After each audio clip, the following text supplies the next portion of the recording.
My dear student, channel को subscribe करें, bell button को जरूर प्रेस करें और लाइक करना बिल्कुल ना भूलें। Thank you. आज मैं आपको जो इस वीडियो में बताने वाला हूं ये स्टैंडर्ड 12 फिजिक्स सब्जेक्ट से रिलेटेड चैप्टर नंबर 1 और एक्सरसाइज 1 का 5वां क्वेश्चन है। और इस क्वेश्चन को हम ध्यान से पढ़ेंगे और कैसे लिखना है ये महत्वपूर्ण है।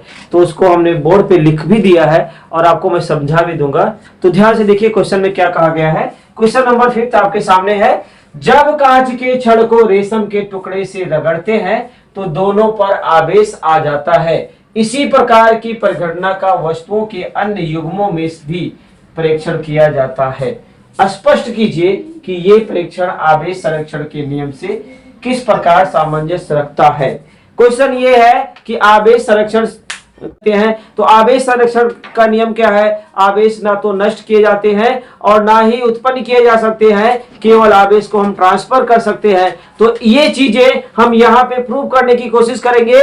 जैसा कि हम बताना चाहते हैं कि अगर कांच की छड़ है और कांच की छड़ और एक रेशम का कपड़ा लेते हैं, दोनों को अगर स्टार्टिंग में बिना रब किए बिना रगड़े अगर हम देखते हैं तो उसके दोनों पर जो है चार्ज जीरो होता है, मतलब छड़ पे भी आवेश शून्य होता है और कपड़े पे भी आवेश शून्य होता है। लेकिन जब कांच और छड़ दोनों को हम रब करते हैं, रब मतलब क्या, रगड़ते हैं, तो क्या होता है कि कांच से इलेक्ट्रॉन क्लॉथ में जाते हैं, कपड़े में, रेशम के कपड़े में जाते हैं, और जितने इलेक्ट्रॉन्स कांच की छड़ से रेशम के कपड़े में जाते हैं उतना उस पे कांच की छड़ पे धन आवेश होता है और जो हमारा रेशम का कपड़ा है वो ऋण आवेशित हो जाता है। तो इस तरह से हम कह सकते हैं कि छड़ जो है धन आवेशित हो जाती है और कांच का कपड़ा ऋण आवेशित हो जाती है। लेकिन अगेन अगर उन दोनों को रिकंबाइन कर दें, क्लॉथ और कांच के ग्लास को रिकंबाइन कर दें, तो फिर से न्यूट्रल हो जाता है,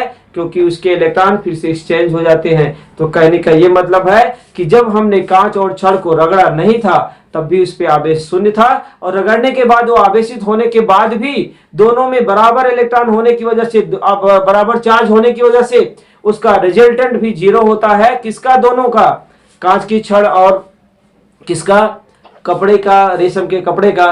तो फिर लास्ट में भी आवेश जीरो ही है। तो इस तरह से हम कह सकते हैं कि जो है आवेश संरक्षित है, और इसको हम लिख के बताए हैं कि आपको कैसे लिखना है।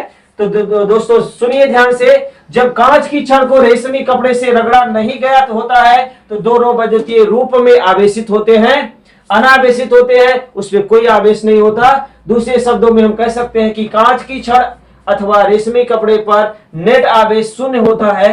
कब शून्य होता है, जब हमने रगड़ा नहीं था। जब कांच के छड़ को रेशमी कपड़े के साथ रगड़ा जाता है तब कुछ इलेक्ट्रॉन कांच की छड़ से रेशमी कपड़े पर स्थानांतरित हो जाते हैं। इस प्रकार कांच की छड़ धनावेशित तथा रेशमी कपड़ा ऋणावेशित हो जाता है, और कांच की छड़ पर धनावेश और ऋणावेश के कपड़े का जो ऋणावेश के ठीक बराबर होता है। इस तरह हम निकाय पर पुनः नेट आवेश शून्य हो जाता है। तो पहले भी शून्य था और बाद में भी शून्य ही रहा। तो इस तरह से हम कह सकते हैं कि कांच की छड़ एवं कपड़े पर प्रकट होने वाला आवेश आवेश संरक्षण के नियम के अनुसार ही है, क्योंकि वियुक्त निकाय पर कुल आवेश संरक्षित है। इसी प्रकार जब एवोनाइट की छड़ को फर से रगड़ते हैं तो उन पर क्रमशः ऋणावेशित और धनावेश भी उत्पन्न होता है तथा पुनः नेट आवेश उसका शून्य होता है। ऐसे बहुत सारे एग्जांपल आप दे सकते हो और बता सकते हो कि ये आवेश संवेग आवेश संरक्षण के नियम को फॉलो करता है। ठीक है, समझ में आ गया? तो इसको लिख लीजिए। ओके, अब नेक्स्ट वीडियो में नेक्स्ट क्वेश्चन के साथ हम आपको मिलेंगे। Thank you.